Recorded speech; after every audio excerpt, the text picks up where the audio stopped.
ঈদের ছুটি শেষে ছোট ছেলে ও বেআইনকে নিয়ে কর্মস্থলে ফিরছিলেন নার্গিস, কিন্তু চিরচেনা কর্মস্থলে প্রিয়জনদের সাথে আর দেখা হলো না।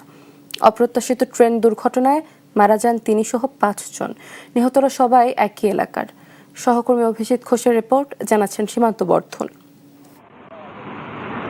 টাঙ্গাইলের কালিহাতী উপজেলার ঢাকা-টাঙ্গাইল যমুনা সেতু মহাসড়কের ঢলাটেঙ্গর এলাকায় রাত ৮টার দিকে এই মর্মান্তিক দুর্ঘটনা ঘটে। পরে পুলিশ এসে মরদেহ উদ্ধার করে।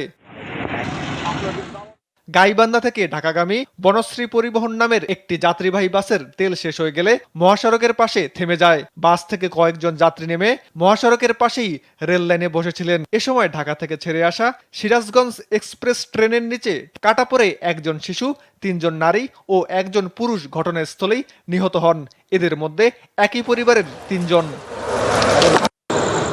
নিহতরা হলেন গাইবান্ধার সদুল্লাপুরের নিজপাড়া গ্রামের হামিদুল ইসলামের স্ত্রী নার্গিস, ছেলে নীরব এবং বেআইন দোলা।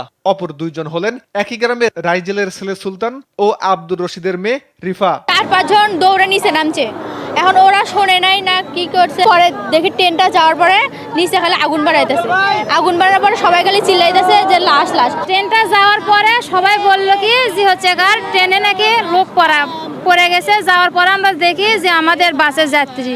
হঠাৎ করে ট্রেন আসছে, বলতে পারে নাই ভাই, চোখের সামনে ভাই চলে গেল ভাই।